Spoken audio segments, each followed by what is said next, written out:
Hello दोस्तों, 12th chemistry unit 2 का है या चैप्टर 2 का है, जिसका नाम है सोल्यूशन यानी विलियन, जिससे ये दूसरा वीडियो है यानी पार्ट 2 है, जिसमें हम लोग पढ़ेंगे हेनरी के नियम और उसके एप्लीकेशन यानी यूजेज, और साथ ही पढ़ेंगे राउट के नियम।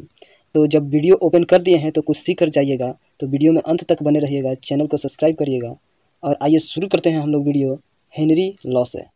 हेनरी का नियम बहुत ही ईजी है, ध्यान से समझिएगा।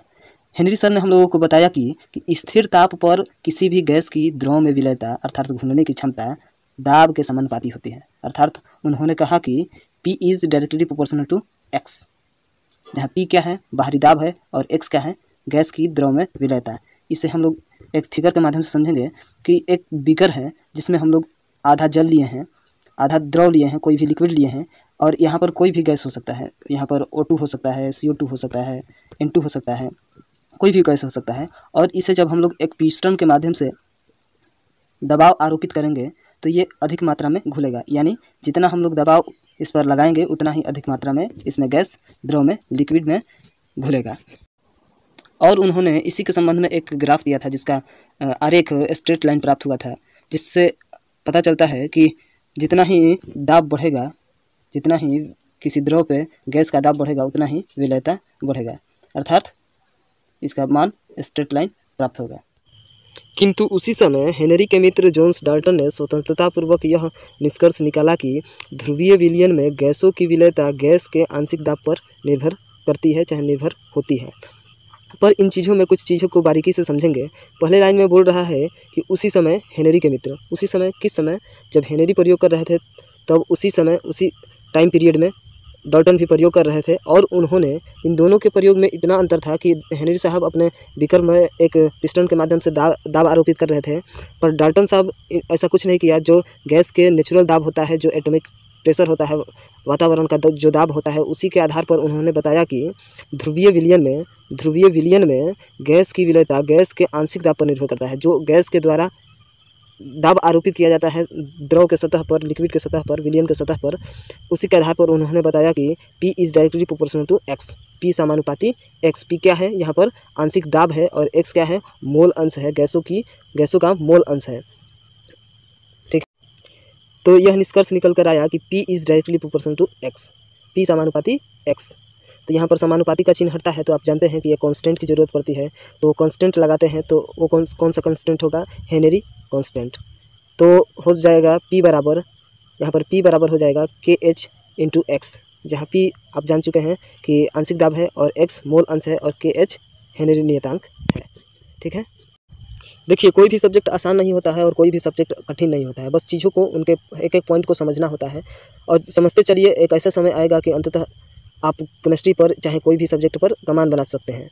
तो इसके लिए आपको करना क्या होगा कि चैनल के साथ जुड़े रहिएगा, और अभी तक आप चैनल को सब्सक्राइब नहीं किए हैं तो सब्सक्राइब कर लें।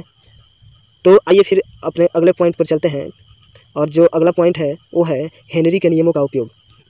ठीक है, जिसमें नंबर 1 है सोडा जल तथा सॉफ्ट ड्रिंक कार्बन डाइऑक्साइड की विलयता बढ़ाने के लिए बोतल को उच्च दाब पर बंद किया जाता है। यहाँ पर नंबर 1 क्या बोल रहा है कि सोडा जल तथा सॉफ्ट ड्रिंक, कोई भी सॉफ्ट ड्रिंक होता है, जैसे कि है Thums up, Coca Cola, Sprite, हर घूंट में स्वाग है, ऐसा बोलता है ना।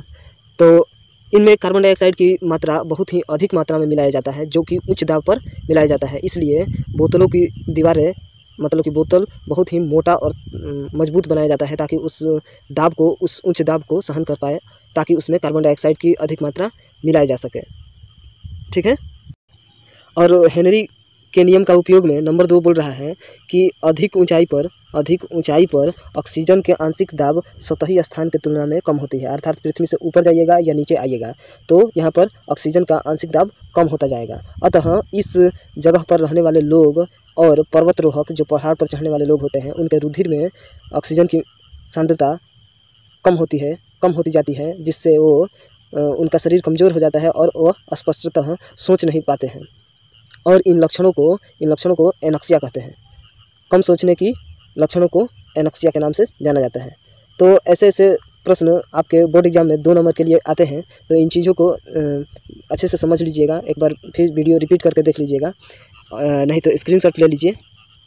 नंबर 1 है ये हेनरी के नियम का उपयोग, और नंबर 2 में है ये स्क्रीनशॉट ले लीजिएगा, ठीक है। तो ये था हेनरी के नियम और हेनरी के एप्लीकेशन और उसके यूजेज। तो आगे हम लोग पढ़ेंगे राउट के नियम।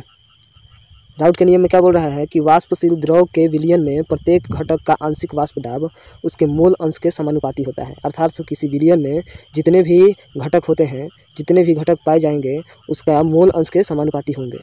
अर्थात इनके मिश्रण का आंशिक वाष्प दाब, जो विलयन है उनके मिश्रण का आंशिक वाष्प दाब क्रमशः PA, यहाँ पर PA है विलय और PB है विलायक, और इनमें एवं इनके मोलों की मोल अंश क्रमशः XA और XB उपस्थित है विलयन में।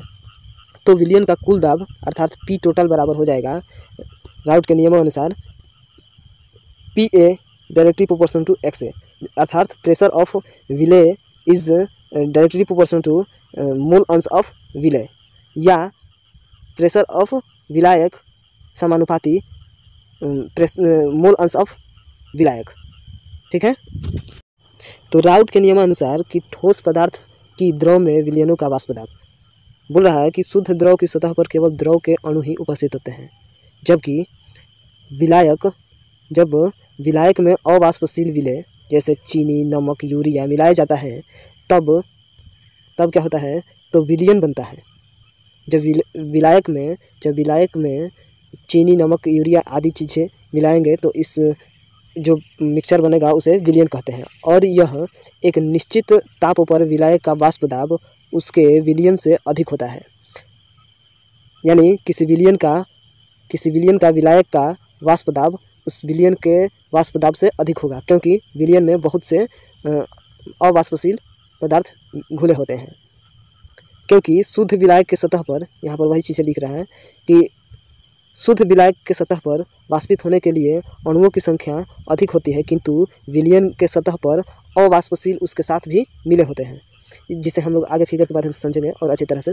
तो आइए देखते हैं क्या बोल रहा है कि अवाष्पशील विलय भी उसके विलायक दोनों अणु उपस्थित होते हैं उसके सतह पर, जिसके कारण वाष्पन के लिए उपलब्ध पृष्ठीय क्षेत्रफल विलायक की तुलना में कम हो जाता है, अतः विलयन के वाष्प दाब कम हो जाते हैं। अर्थात विलायक का वाष्प दाब विलयन के उपस्थित अवाष्पशील विलय की मात्रा पर निर्भर करता है, न कि विलय की प्रकृति पर। अर्थात इसे एक फिगर के माध्यम से समझेंगे। यहाँ पर 2 बीकर हैं, एक बीकर में केवल विलायक के अणु हैं, अर्थात विलायक हैं जिसमें केवल विलायक के अणु ही सतह पर उपस्थित होंगे, जो ऊष्मा पाकर तेजी से वाष्पित होने लगेंगे, अतः इसका वाष्प दाब अधिक होगा विलयन के तुलना में। इस दूसरे पोर्ट के तुलना में इसका वाष्प दाब अधिक होगा, और इसका वाष्प दाब कम होगा क्योंकि इसमें विलायक के अणु के साथ साथ अवाष्पशील विलय भी मौजूद होते हैं, जो उसके सतह पर आकर वाष्पित होने से बाधा उत्पन्न करते हैं, रोकते हैं। तो इस तरह आप समझ चुके होंगे राउट के नियमों को, हेनरी के नियमों को। तो वीडियो होता जा रहा है लंबा, इसलिए वीडियो करते हैं द एंड। और सेशन पसंद आया होगा तो लाइक ज़रूर करिएगा, दोस्तों के साथ शेयर करिएगा और चैनल को सब्सक्राइब जरूर कर लीजिएगा। और इस चैप्टर से एक पार्ट और भी बन चुका है, जिसे आप लोग नहीं देखे हैं तो जाकर इस चैनल के डिस्क्रिप्शन में लिंक मिल जाएगा, उसे ज़रूर देखिएगा। 12th chemistry unit 2 solution part 1 के नाम से एक वीडियो है, जिसे आप लोग ज़रूर देखें। तो मिलते हैं अगले वीडियो में।